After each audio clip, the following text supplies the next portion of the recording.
What's up, and welcome to another episode of the Grindline Podcast. You're listening to episode 218. I am your host, Greg. I'm here tonight with Ryan. Tyler's doing something that's not podcasting, but how you doing tonight, Ryan? Pretty good. Got some good news today, and I love it. So let's jump in.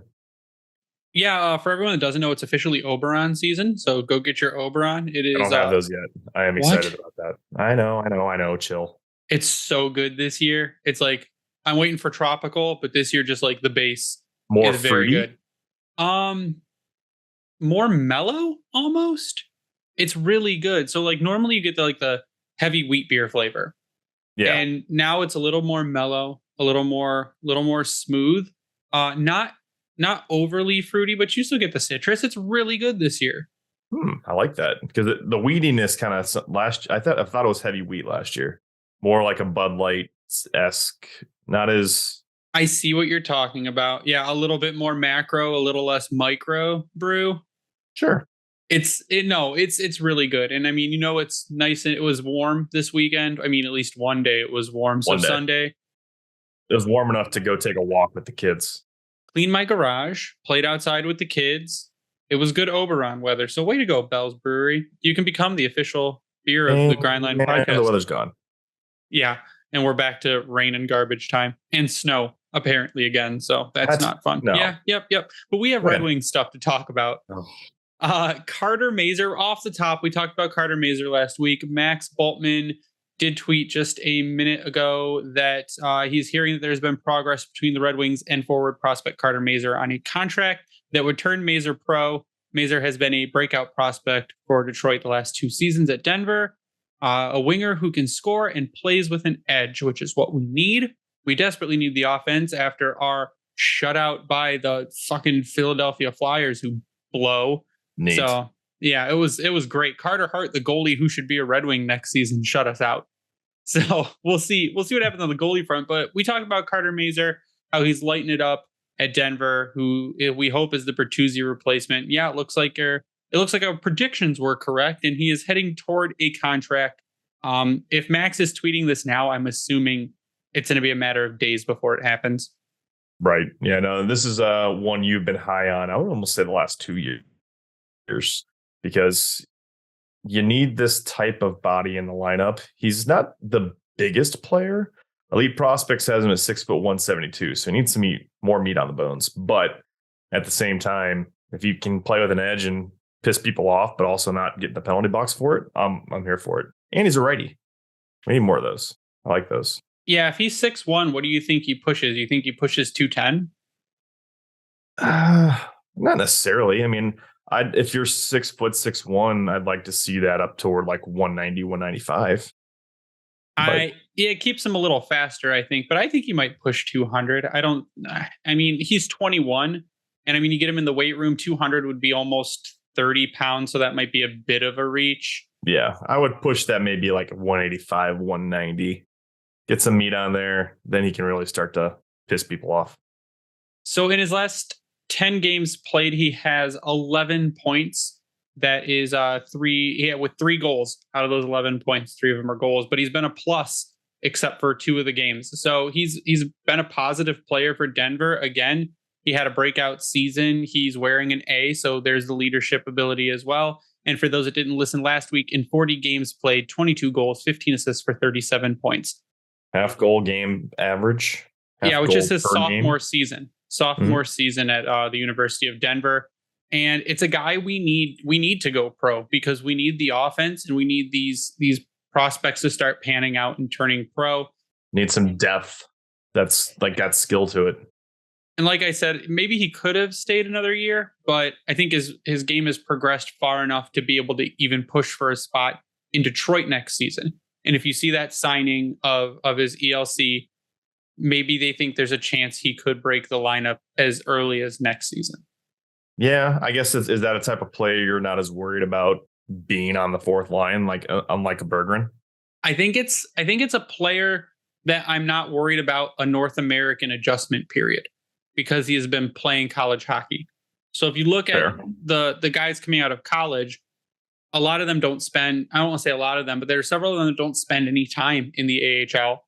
because the AHL for a lot of so the AHL for a lot of prospects is used as kind of like a transitional period, maybe getting used to North American ice, maybe getting used to the toughness of the game.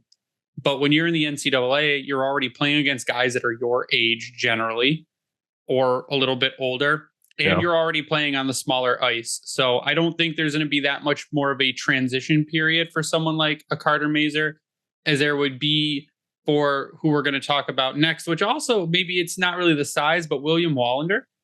Yay. Yay. I think I'm going to call him Wally Wonka. Wallinder. I'm just going to say Wallinder every time because that's no offense to not mentioning Ken Cal and getting buried for that one earlier. Yeah, you want to tell your Ken Cal story? Okay. First of all, the Wings tweeted out. No good story starts with first of all. No, this is a good story because I got dunked on for no reason, maybe a reason, whatever. No, the Wings had their tweet out today saying they signed Wallinder, and in the clip that they posted for him, it was the Swedish TV broadcast, and they go hard in the way they say his name. So me seeing that tweeted out, I can't wait to hear Ken Daniels saying Wallinder, and I put a V at the beginning of it. And then in fine Twitter fashion, hold on, let me pull up the exact quote here. Not shortly after, Ken Cal responds to said tweet. What about the people's announcer? Chopped liver? I got bodied by Ken Cal in a completely unintentional manner of just saying, hey, TV broadcast, Ken Daniels, shit on. Does Ken Cal follow you? No, I don't think so. He just pulled that out of nowhere. He was just floating and saw it and then got me. That's hilarious. You were sniped by Ken Cal. So Ryan gets bodied by Ken Cal, which is fantastic. If you go on Twitter, you can see the sweet rock Photoshop I did of Ken Cal as a kind of a tribute. But yeah, William Wallinder today. And is it William Wallinder or William Wallinder? Because this is kind of like a Sean Bond kind of situation where you can't be Sean Bean. You have to be Sean Bean, or you have to be Sean Bond if your names are spelled similar. Is it William Wallinder or William Wallinder? I don't know about the first name, but all I can go off of is the last name via the broadcast, and the W sounds like a V. Okay, so we will go with William Wallinder. Yeah, you got to say it very aggressive, like. It's Rogla. You have to say it aggressive. But he's 6'4", 190 pounds, was signed to his 3-year entry-level contract that will start in the 2023-24 season, was also immediately signed to a PTO for the Grand Rapids Griffins. Will be heading to North America to finish out the season with the Griffins, which I think they only have like 8 games left. So it's not a lot, but it will get him a little bit acclimated to the North American ice and style of game, even if it is just a handful of games while he's playing there. In the last 10 games for Rogla, he had 2 assists and 1 goal. But the thing is he's averaging on most nights, he's over 20 minutes. Up to this past 10 games, he had the highest. He had just 24 minutes and 39 seconds of ice time. So he's logging big minutes. He has vastly improved his game. He was one that when we drafted him, he was kind of like the prospect where you're like, kind of like Edvinsson, where he's not as high of a skill level, but the tools are all there. But can he put those tools together? And it was, well, he's showing offense, but he won't work. He's not showing defense at the same time, or he's showing defense, but he's not showing offense at the same time. And now it seems like he's finding that balance and he's hitting his stride, and he's tough to play with because he is big. And I think he's 6'4". He's one that could definitely, I think, get in the 210, 215 range at 6'4". So he's one that I'm really, really excited about. And again, he might be one that could be sneaky towards the beginning of the season in training camp, that maybe he pushes for a spot. But as we know, the left side of the defense has been stacked, but they have had him working on the right side in Rogla. No, I think this is huge because getting him here now to finish out the season, I mean, this blows away any college free agent signing you could have. And the fact that obviously he's in the system, so it's not that big of a deal in that sense. But having him here now, get a feel for it, then go right into the off-season training program, best possible case scenario. Now, it's going to be interesting to see how much longer it takes Kasper. From what I saw, he's finishing high school before he comes over, finishing school of some sort. Yep. Yeah. I think he was finishing his high school. He was playing. Yeah. So we're not going to see him till summertime for sure. So 2 things. One, I have always wanted to do a record scratch in the middle of a podcast. That mission is accomplished. But 2, there's a couple things we have to add an addendum to this podcast. The first is that Carter Mazur did sign his ELC today. He's also signed a PTO with the Grand Rapids Griffins. He will be going to Grand Rapids to finish the season. His actual contract doesn't kick in until 2023-24. The second part is we had also said that Marco Kasper will not come over to North America because he's going to be practicing for the World Championships in Team Austria. And then Rogla put out a couple news pieces saying that Kasper has confirmed he is coming to North America, but whether that is to Detroit or Grand Rapids is yet unknown. But he could come to Detroit. His contract is a Red Wings ELC that did start this season. So it's fully possible we could see Kasper in a Red Wings uniform, but I think it's more likely that we see him in a Grand Rapids uniform. But as soon as I say that, I know they're going to announce that he's in the Red Wings lineup, and we're going to have to do an addendum to the addendum. But that is the update. And now back to the podcast. Well, he's also going to be playing in the World Championships with Team Austria. Yep. Yeah. So it's going to be a while before Marco gets over here. So Wallinder coming over, Wallinder, is awesome. That is hype that we've been waiting for. His size, he just put him right there with Seider and Edvinsson. And you just see the trend that's starting to take shape here on the back end for the D-core. And if he can come in and make the impact, I mean, when he touches the puck, things happen in a good way. Like, think of Edvinsson. You could say that Wallinder is Edvinsson light almost in a way, but like, good things happen. He's not afraid to use the body. He can shoot, aka also snipe, and the way he can move the puck. There's not really a whole lot bad about his what you want to say about him. So for those who don't follow a lot of our prospects in the SHL, his draft report states that Wallinder towers over the competition, standing 6'4" and weighing 194 pounds. There's plenty of room for him to fill out that frame. He might be the most technically skilled skater among all defensemen in the draft. He's a great puck carrier, eager to lead his team up the ice, and with a great deal of initiative and creative offensive chances. That was the Elite Prospects 2020 NHL Draft Guide on William Wallinder. He's just everything you look for in kind of what you hope is, at this point, a third stud defenseman. If your left side is Wallman, Edvinsson, and Wallinder, you're doing something real good. And then your right side is Seider, and maybe you move Albert Johansson to the right, and then you pick up a third right defenseman. I mean, your defense is probably going to be your best asset before you start getting these stud forwards or your forwards start to develop. And defense wins championships, right? That's the thing. Well, you just go back to all those years that Detroit dominated in the NHL.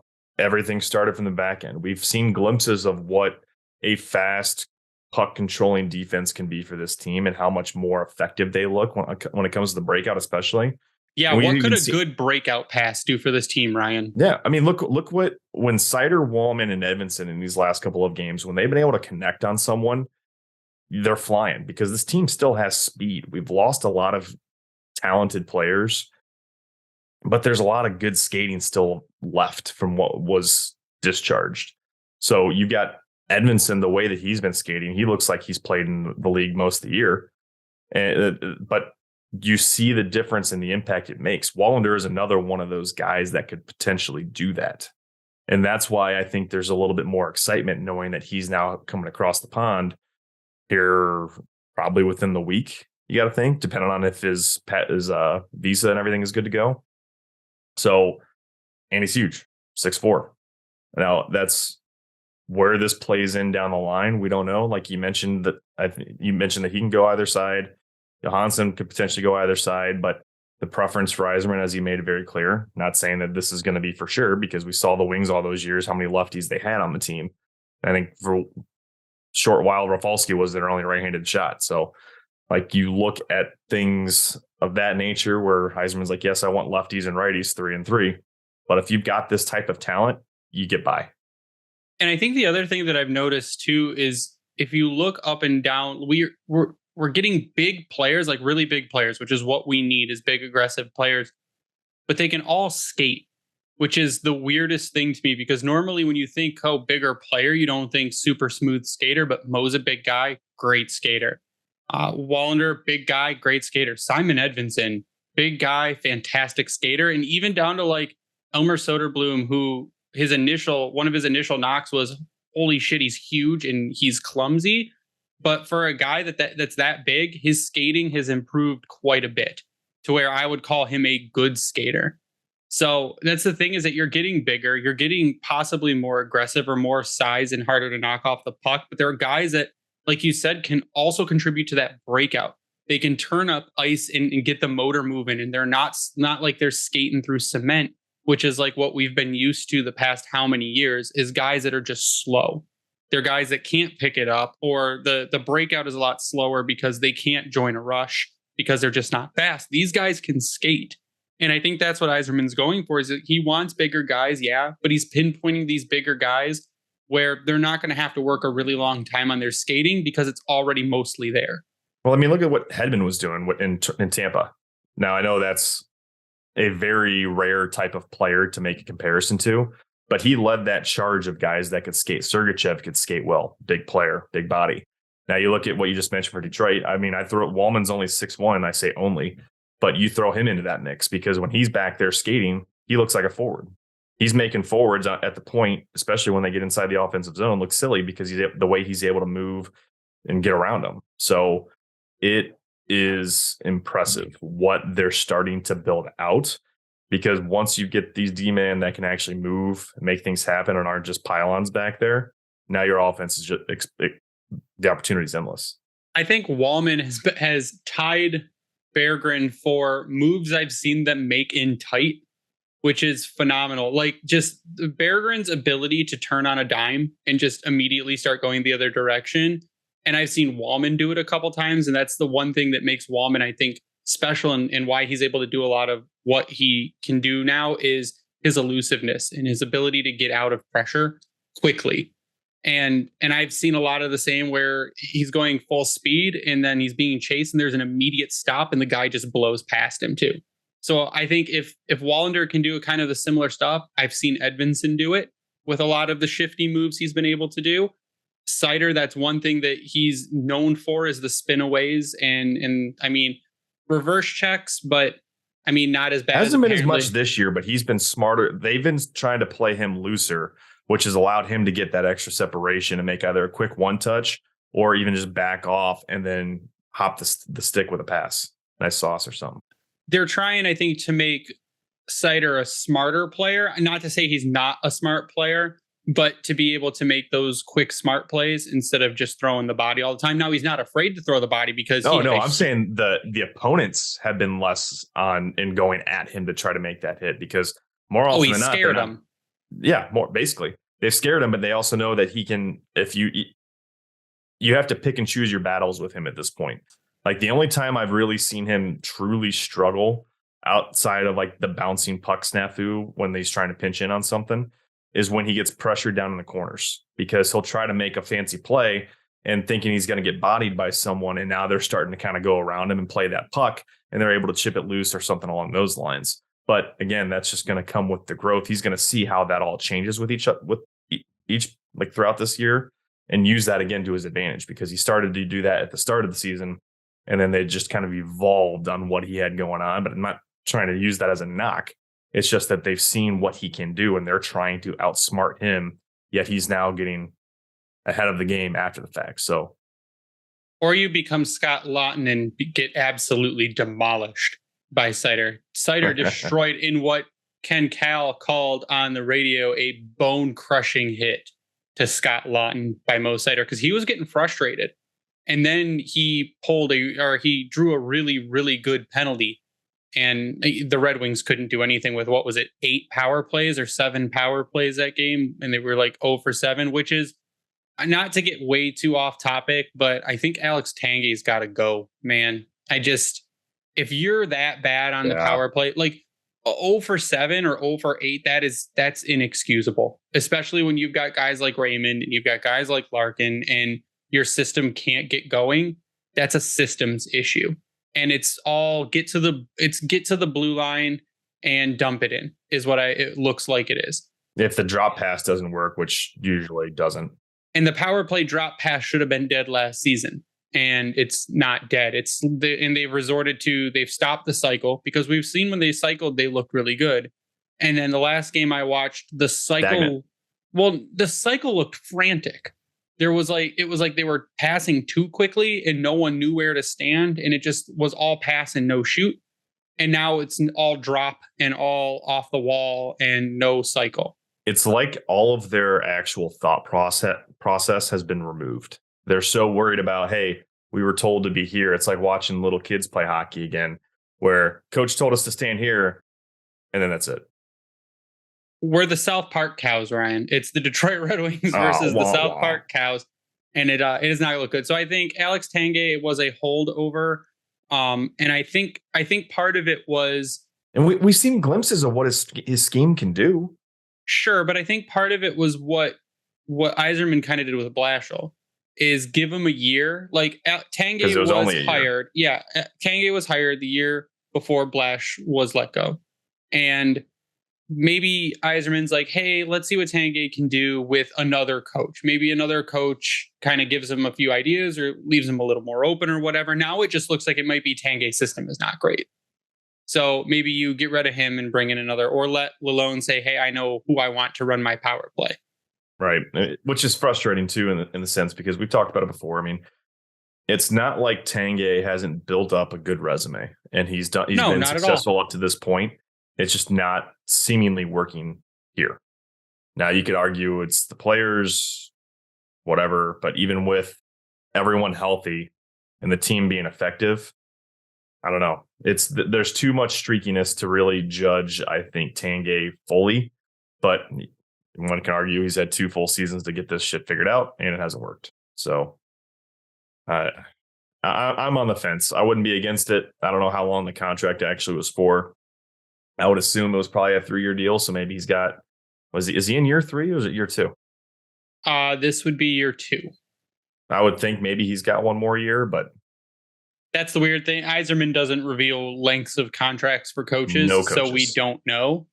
But I mean, he could also be fired. So that's the other. You could have a contract all you want, but you're a coach. You can be fired whenever. It's a thing. That was the quote, right? That coaches are hired to be fired. That's the whole thing. That sucks. I mean, it's not great job security. I mean, if you're good at your job, you have amazing job security. Oh, totally. But if you're not good at your job, you're gone tomorrow. And that's, I mean, worth it, because you need to get it going. You're the reason a team wins or a team loses. And that was why we lost that Philly game, because the special teams was absolutely atrocious. So that's all there is for that. I'm not upset at not being able to be around to watch that. No, but I will be at the game tomorrow, and we have to win because it's my daughter's first hockey game. So, ooh, is that the one? We need to be there. Yeah, tomorrow, 7:00 against the Penguins. We need to win. You better get a picture of Daniela for. Yeah, Daniela already said to bring her by. Stacy said make sure I message her when we get there and everything. So she's going to get the full Red Wings experience. It's going to be fantastic. But we're going to take a quick break before we go on to our last subject of the night, which again is Simon Edvinsson. So we will be right back after a short message from DraftKings. Ready for the underdogs, the upsets, and the unbelievable action from DraftKings Sportsbook? The biggest tournament in college basketball is here. Right now, new customers can bet just $5 on college hoops and get $200 in bonus bets instantly. Plus, for limited time, all customers can score a no-sweat bet during round 1 and 2 of the tournament. Go to the app, opt in, and place a no-sweat bet this weekend. If it doesn't hit, you'll get a bonus bet back up to $10. Download the DraftKings Sportsbook app now, sign up with code THPN. New customers can bet $5 and get $200 in bonus bets instantly, win or lose. Only DraftKings Sportsbook with code THPN. And we're back. And the last thing, and we know we talked about it last week, but we're a little bit in now. And Simon Edvinsson has played 3 games. What's the look for, Ryan? What did you say in our break? What his height was? He's 6'4", 6'6". Hockey Reference has him at 6'4", 198. EP's got him at 6'6", 216. I will trust Elite Prospects more than Hockey Reference on updating height and weight. So yeah, so 6'6", 216. So what do you think? You get him up to 230? The Wings officially have him at 6'6", 209. So yeah. Okay, so get him to 220. Yeah, let's get him with the 220. Let them go full beast mode. Sorry, I didn't mean to completely derail your thought there, but I saw that. I was like, that's a big difference. Yeah, Edvinsson has 3 games played. He did get his first goal, so that is why we are bringing him back up. At first, we thought it may have been a redirect. It was not. Pucks on net, baby. Pucks on net. And that's the thing. He has you look at it and you're like, well, what can you really get out of a 3-game sample size? And you can get that he's looked very solid. I mean, absolutely NHL ready. Looked better in the NHL than a lot of nights he did in Grand Rapids, which is not uncommon. He has a goal. He is a -2. I don't like looking at plus minus. He has a 25% shooting percentage. He has taken 4 shots and one of them has gone in. That's several that have either been blocked or just gone wide, but the way that he's been shooting, you can see that it's up top. At Hockey Sense, he's pulling the Lidstrom on him. He's hitting, so he's got 3 hits, a hit per game, which is fine. 2 takeaways, a giveaway. He is averaging 14 minutes and 53 seconds of ice time, which is fantastic to see. I think Ryan had yelled it out in the middle of the last podcast. Yeah, the last recording, that he was on the top defensive pair with Mo Seider for a minute. He was out there. Don't get used to it. No, but it was exciting nonetheless because you've got those two, your future playing together in a situation where you're down trying to create offense. It was glorious. You had your Squidward future moment is what you had. Oh, yeah. But I think, but I mean, even for the future, I don't think get used to it. I think Simon Edvinsson. It's gonna be like a Lidstrom or Falski. They were together, but when shit really hit the fan, that's where you knew they were trying to get back into it to drive your offense from the rear. So, I mean, if that's going to be where it comes down to your oh shit moment or to really shut the team down, or you need that goal and you're not throwing an extra forward out there, by having a guy like Seider and a guy like Edvinsson on your point in that situation, you're not losing anything offensively while you're still maintaining your defensive front. That's if you're not pulling the goalie at that point. So that it's a double-edged sword of fucking awesome, basically. Yeah. What I was saying is that you're probably going to want to spread that talent out a bit. Mo can carry a line. Yes. What it looks like is Edvinsson might also be able to carry a line. Or a pair. If you've got 2 pairs with a defenseman of that caliber on them. Oh, you're golden. Absolutely. You're hitting the Tampa stride, as I'm going to call it. That's what you're going to get yourself to a level like that. And again, Edvinsson, after his 3rd game, now he had a game off. I'm hoping he plays tomorrow because I will then get to see him play, which will be fantastic. But it's very promising. And I think it's 100% locked that he's on the team next season. They just got to figure out where to move those people around in order to get him into the lineup permanently. And it's going to be Jordan Osterley is going to be gone. You're probably not going to tender Gustav Lindstrom. You're going to let some pieces fall off so that he can have a permanent home on the defense. So the Wings have 10 games left. He's got 3 games in right now. So you got to think we're going to see him 6 more times over the next 10 games. Yeah, and you can play him a night, sit him a night, play him a night, sit him a night for the rest of the season if you want. See, there's one more. Oh, yeah. And the other thing was he was also moved from an emergency recall to an actual recall using one of the 4 recalls available post-trade deadline. Which is huge. So that means that's why I'm looking at it in the sense of there's 10 games left. I could see him sitting the front end of the 2 remaining back-to-backs. So we've got one coming up this weekend, Thursday, Friday, I should say, with Carolina and Winnipeg. So maybe they play him Tuesday, Thursday of this week, sit him in Winnipeg on Friday, or you play him on after making the trip out west. I would play him. What I would do with him is I'd play him in the harder matchups. Let him get that absolute experience. So I'd play him against Carolina. So the next 4 games, basically. Well, I'd play him against Carolina, sit him for Winnipeg. Fair. Then you got Toronto. Then I would sit him for Montreal. And then other than Buffalo and Montreal, the rest of your games are playoff teams. Or teams that are fighting to stay alive in that playoff race. And I'd play him in all of those situations because I want to see what he can do under pressure. And those are the teams that are going to give him pressure. Yeah, so realistically, I mean, if you take him out against Winnipeg, Montreal, and Buffalo, there's your 3 games. The rest are playoff teams. Great. And I think you need to sit him for, you said there are 10 left. We need to sit him for 4. I don't think you necessarily want to sit them back-to-back games, but if you do Montreal and Buffalo, that's a Tuesday, Thursday matchup. Who's the last game of the season? At Tampa. Nah, just sit him for that one. Fair. Kind of glad we're out of the playoff race because that would be the most stressful stretch of hockey to watch ever. Be throwing up every game trying to just hold it all together. So what I want to touch on before we close out the show, we got a couple questions for a just impromptu mailbag I threw out there a little bit ago. That's sprung that one up, didn't you? And one of them I basically already answered from John Mulder on Twitter at PortoJohn24, which is a fucking great Twitter handle. Way to go to make yourself sound like a toilet.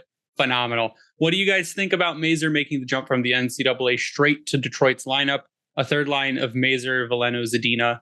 You would have net front speed and play-ish making. And I'm assuming the play-ish making is Zadina. For as much as people shit on Zadina, besides the scoring, he's been really good. But we say that every time. That's just the besides the scoring, you can use that line for every fucker on the team. No. There are people that aren't scoring and are also not looking good. I would say that Philip Zadina in several games this season has looked better than Joe Veleno. Oh, I'd agree. See, but Joe Veleno also not scoring. I'm also not expecting Veleno to be a goal scorer at this point. I never really did. I had a feeling he'd be a two-way center. Actually, not even really a two-way at this point. He is a defensive forward, more or less. And Zadina, still to me, is supposed to be a goal-scoring playmaker. Neither of those things are happening. He's winning puck battles. Great. He's still finding every logo of every goalie to know. Maybe he's got some kind of list of goalies' logos he's hit, and he hasn't fully checked them all off yet. Oh, I'm sure he's checked them all off at this point. I will say he's looked good. I just want to see some goals, man. Whether he's setting them up or scoring them, that's what they need. Yeah, but to the question, I think we kind of answered it. I think there's an outside shot that Mazur makes the lineup, and I don't think they kind of dangle that ELC to him unless they say, hey, man, there's a shot that you could push for a spot because we've got guys going out. We're going to need some guys coming in. We need your skill, something like your skill set. And if you can prove it, then there's probably a spot for you. So I think there's a possibility that something like that happens. I mean, with Fabry likely done for the year. Yeah, that's the other thing. I'm not going to give you a percentage until a little bit more shakes out in that department. But I wouldn't say that the door is shut on him making the team next season. Yeah, no, that's fair. I mean, it depends on when the contract is signed. With what you just said with Max, it could be within the next day or two, if not by the end of the week, which now puts us into that there's a less than 10 game window. So you're not going to burn a year off by bringing him in. So at that point, fuck it. Why not? Yeah, let the kid play, right? As they say, let the kid play, Ryan. Let the kids play. I mean, it's just, well, yeah, you got Edvinsson already playing, and I guess he'd be another kid. So I'll give you that. From thank you. Hold on, I got to get the handle at Alberts Lawrence on Twitter. Michael Rasmussen, team MVP. The Wings tanked after he got injured. So I kind of half responded to it on Twitter. I wouldn't say he's the MVP, but and Yzerman has said it himself. Basically, Michael Rasmussen is a very important part to this team. You lost your one huge physical presence in Michael Rasmussen. You lost the intimidating, scary eyes. You lost the look of murder in his face. And he's become that kind of, I don't want to say power forward, but almost a power forward. Like, no, I think he's definitely turning into one. He's producing the offense. And he's producing the offense at Anthony Mantha levels previously, which is what you were hoping. But I think if he even picks it up, if Michael Rasmussen can score, 20 goals in a season, if he can be a 35 point, 40 point guy that can be as aggressive as he can be, there's a power forward. And as we can see, he's played all up and down the lineup. He is not uncomfortable in any spot you put him in. No, he is your true, what's the jack of all trades for this team. And I think that losing him over anyone at the trade deadline was one of the more impactful losses this team has had this season. And because you could put him out there on the PK, You could put him at high level, high impact faceoffs. He was out there on your power play. He was out there toward the end of hockey games when you're trying to get back that goal to tie it up. So you lost a guy that could do it all and also do it all effectively. He influenced things along the boards. I think that was one of the more important things that they lost, because those puck battles, I feel like we've been absolutely garbage on ever since the trade deadline in particular, but also since losing him. So it's something that he had that I don't think we appreciated it as much at the time, that you desperately hope that he's fully healthy come next season, which not to say that he's not going to be, but crazy shit happens, as we see. I mean, look at Colorado. They were decimated by injuries. They just managed to get by throughout the year, and now they're, again, one of the top teams in hockey. So no, having Raz back next season is going to be awesome, because it's going to really impact and help this team move along. Yeah, if you look at Rasmussen's stats on the season, and I want to go back to 2021-22, because in 2021-22, where we saw towards the end of the season kind of what he could be on a trajectory to do, and just kind of we had always said once Rasmussen learned how to balance and stand on his skates, it was all downhill from there. Baby horse. In 80 games played in 2021-22, he had 15 goals and 12 assists for 27 points, but was a minus 25. In this season, in 56 games, he had 10 goals and 19 assists for 29 points. It was a +2. So, and again, I don't 25 less games. Almost. I don't like plus minus because it's not an individual stat. But I think when there's a gap that large between two seasons, to compare just two seasons, his defensive game has gotten better. But 56 games, 10 goals, and in 80 games last season, he had 15. I mean, is it hard to say he could be a 20 goal, maybe 35, 40 point player? Like I said, is that if you're getting 20, 30 out of him the next several years, this team will be substantially better. And I don't think that's far-fetched. I mean, his shooting percentage has stayed pretty steady. It's 11.4% this season, 11.7% last season. He's getting a little bit more ice time, averaging about 36 seconds more or 34 seconds more per night than normal. And I mean, he hit less. Actually, he didn't. 142 hits in 80 games last season, 119 hits in 56 games. So he was going to beat his hit total. He was surpassing almost every category. Less, I mean, he was half his giveaways from last season, in halfway to the total from last season. I mean, I don't think it's his hard to say. His face-off percentage went up. Yeah, I don't think it's hard to say he could be a 40-point guy as a power forward who can play up and down your lineup. If you've got Raz getting 40 to 50 points a year, as this team hopefully starts to make that next step, especially next season, where I think it's going to be fully appropriate that its playoffs next season has to be a playoff contending team. Now, what I mean by that is you're getting in. Just get in. You might not make any noise, but you're getting in. Yeah. The next year is this team needs to be in the playoffs. It's as simple as that. But this type of guy and Mike Rasmussen is who's going to be impactful as you move through it. Yeah, Mike. I said Mike. I don't like calling him Mike. It makes me uncomfortable. I did that for Pete. He's not a Mike. He's a Michael. Everything he goes by is Michael. Look at him. He's a Michael. He's not a Mike. No. I know Mike's. That's not a Mike. Mike. Yeah. So MVP, no, but very important piece that is clear that the team misses him. Absolutely. Because again, I think your power play also suffers without a Michael Rasmussen, because he's your net front guy that's going to take away the vision of the goalie. Now, granted, Chason has been the Rasmussen replacement. But you look at the style of play, very similar guys. Yep. So, yeah, not MVP, but very important piece lost. And the last one from Josh Messick at JMessick16. With Edvinsson on a regular call-up, having the emergency designation going away, do we possibly see him getting second pair minutes? He put with maybe Mata. Now, they're both left defensemen, and I would shift. They've already shifted Sherratt over to the right side. Do I see him? I mean, he's already averaging over 14 minutes a night, and that's basically second pair minutes. I could see those minutes going up as he goes on a little bit towards the end of the season, maybe. But I think you've seen him play first pair all the way down to third. And I think they're going to kind of shelter him a little bit to get him used to it with on the third pair. But again, to me, in Lalonde's world, minutes are just minutes, and pairings don't matter. It's like it's the who's line of the NHL. What is it? The lines are made up and the minutes don't matter. That's basically what the Red Wings are.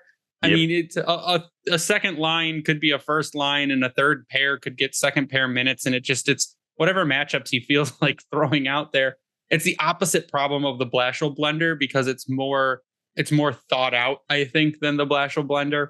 But Edvinsson, I do think, like I said, I think eventually is a second pair guy because you want to spread out your talent. Could he be a first pair guy? You would have you'd have maybe the best defensive pair in the NHL if you eventually threw Edvinsson and Seider out there every night. You'd have one pair that nothing is happening, but the rest of your lineup might suffer a little bit without spreading that talent out. Or you might go further. Not your lineup will suffer, but you might go further by spreading that talent out. So I think he's already basically a second pair guy based on minutes alone. But I think you want to kind of spread that talent out as we go forward. No, that's yeah. I mean, I wouldn't be against him being the second line, but I think to your point, there's not necessarily a need when they're already struggling enough. I mean, 3 or 6 guys on defense are Haig, Lindstrom, and Osterley if Edvinsson's not in the roster. So spreading the wealth out a little bit is going to be necessary. However, if you also want to shorten your bench up on the defensive side of things and barely play your third pair, I'm not against that either, which means Seider, Wallman, Mata, Edvinsson. Let's go. Have at it. Yeah, this just drives me insane. So to kind of prove the point of minutes don't matter, the last 5 games Jordan Osterley has played, 14 minutes and 17 seconds, 16 minutes and 57 seconds, 18 minutes and 33 seconds, 20 minutes and 11 seconds, and then 18:04. That's the last 5 games for Jordan Osterley because it does not matter. I will say, though, Osterley, I think as the season is coming to a close, hasn't looked too bad. And I'm not trying to say that he's been show-stopping, but he is playing a sound type of game that you would hope for from him. Yeah, I think the guy minutes-wise is Gustav Lindstrom. The last 5 was 14-10, 14-23, 13-29, 10-31, 14-28. So 10 minutes and 31 seconds against Boston, where we lost, of course. But yeah, that was on March 11th. He had 10 minutes and 31 seconds. Now there's Lindstrom, on the other hand, who has not looked good. Still. No, but that's why I think that Lindstrom is allowed to walk in the offseason. Because he's an expiring RFA, right? He is an expiring RFA. Yep. At that point, I mean, the only reason I would even keep him is you tender him and then ship him to Grand Rapids. Yeah, and you just hold him as an injury-related backup. But I think even at that point, you're already a little tight on defense. So if he agrees to be like, hey, you're probably going to spend most of your time in Grand Rapids unless we get to like panic time and we need we desperately need an extra defenseman. But I mean, even then you're already looking at and that's the problem is we have such a stacked defensive core that like so many guys that are like breaking. It's the opposite problem we have of the forwards. We've got defensemen like ready to go, but not enough spots. So I think even at that point that maybe you might still not have room, which is a good thing. I mean, yeah, but if you let them walk and you keep the guys that are in Grand Rapids currently, I don't even know if it's a win because the big gripe you see for most folks out in Grand Rapids is the defense sucks. So your expiring guys out there right now are Seth Barton. Now, by expiring, I mean they're RFAs. So you have Seth Barton, that's 23. He'll be 24 in August. So next season, he's 24. Wyatt Newpower, he'll be 25, 26 going into next season. And Jared McIsaac, who will be 24 or he just turned 23 today. Happy birthday, Jared. Happy birthday. Also, happy birthday, Dustin Bufflin. That popped up on my EP page today. Is Dustin Bufflin's birthday as well. He Most is 38. Random one you could have come out with. Okay. But the only one so Barton, Newpower, and Lindstrom are all arbitration eligible. McIsaac, you can tender him, let him go, be like just float in Grand Rapids, figure out what you want to do with him. But the other please three, don't get injured. Like, yeah, please. But the other three, like, it's just, is it an improvement? Or you let those guys just go do their thing, become free agents, and have a nice life? I'm kind of to that. I'm on that middle ground with Lindstrom. Like, you tender him if he doesn't want to do it. I don't even take him arbitration. I just let him go. And then, I'd bury him back in Grand Rapids. I guess the thing is, like the comfort level, and we've seen what Gustav Lindstrom can do at an NHL level, where we haven't seen what a McIsaac can do, or Seth Barton. I think Seth Barton also had an injury issue that kept him off the ice for a while as well. Okay. But we haven't seen what those guys can do at the NHL level. Could they be a better sub-in than Gustav Lindstrom? I don't think that's hard at this moment. Which kind of sucks, because there was a point last season where it was kind of looked promising, and then that all went to shit this season. But I think it's just a flip of the coin, and which one you like better, or which one you think might have more NHL upside. And the thing that Lindstrom has on them is he's got the experience. Yeah, but now also the guy that we haven't talked about is you have Tuomisto.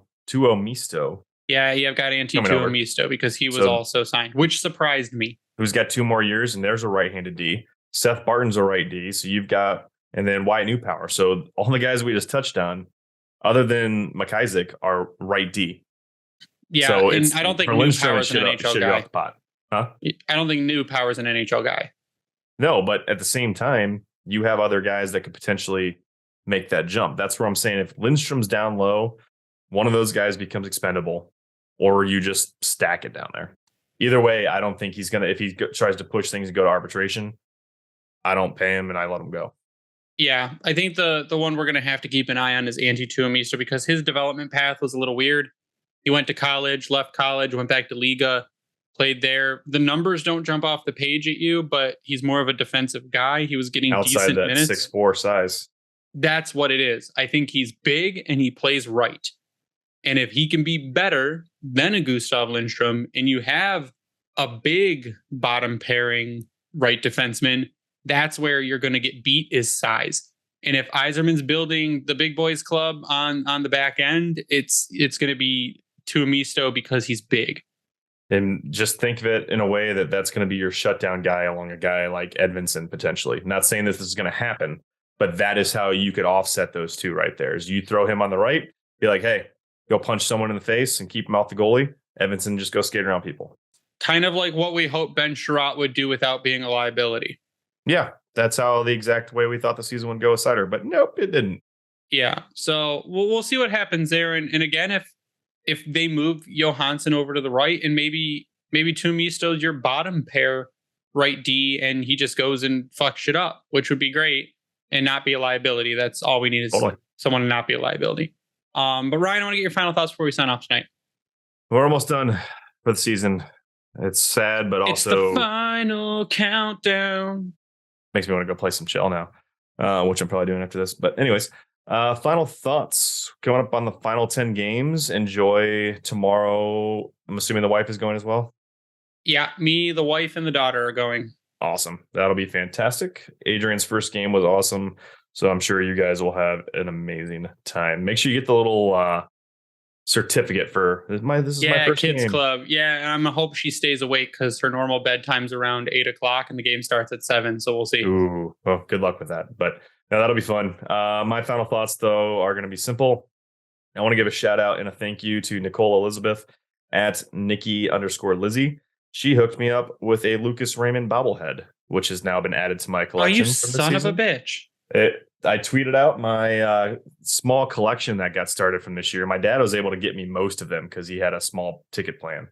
But no, she said that they had an extra one available. It was she worked the deal, got it over to me, got it today. It's been added to the collection. So I just want to say thank you there. And yeah, that's all I got. Already around 33. So if anyone wants to send me free stuff, go ahead. It wasn't free. I will DM say that. us. We worked out a deal. And I got it that way. I did pay her for it. So nice. Well, but it was worth it in the long run. You will be getting a banner for your wall, by the way, from our friend at Retire My Number Number on Twitter. I designed some sweet Grindline podcast banners. And he is sending me some that we can hang on our walls once my wall is painted, because if I turn this sweet Myers graphic that I made off. It's a goddamn mess behind me. So I've got to I've get actually my noticed wall. when you move just the right way, like a box of the tarp comes out. That's the couch that has a thing hanging over it because I'm painting. It's got like a sheet hanging over it so I don't get paint on the couch. Nice. But it's going to be nicely colored, and then I will be able to put up like the cool stuff Mario got me for Secret Santa, and then the banner up there, and a bunch of cool stuff that I've got just sitting around in boxes that needs to go on the wall. But thanks to Retire My Number on Twitter. He does a bunch of really cool retirement stuff that a lot of it does charity. So he does a Bob Probert ride with Danny Probert. He does banners for that you can buy, and the money goes toward it. He's done ones for Bobby Ryan that go towards different charities and stuff. And I think he's going to be doing one for Vladdy too as well. That's going to have money that goes towards Vladdy. So go give him a follow, order some stuff. His products are really nice, and we'll be getting banners for the podcast. But you can follow me online at Bringing the Wing. You can follow the Grindline Podcast online at Grindline Pod. Please go sub to our YouTube channel and turn on the notifications. We'd give a shout out to the Hockey Podcast Network at HockeyPodNet on Twitter for supporting us and putting our podcast up and spreading it all around everywhere. We also like to give a shout out to Vintage Detroit, which is the only place you should get your Detroit jerseys from and worked on. Get them all before it turns over to Fanatics bullshit. You can order all the Adidas blanks, and that way no one else can get jerseys, and then all the new jerseys that come out. And I just need to take a minute to let everyone know who follows us on Twitter that about 80% of the time I post something, it's a fucking joke. My God, I posted like, got a sneak peek at the Fanatic jersey. And it looked like absolute shit. And it makes me curious as to how many people actually have like the worst color scheme set up for their like view of their phone or computer. It's people that are like, oh, it looks great. Like, there's awful. 3 or 4 shades of red. Yeah. Or the logo so many was people like took it seriously.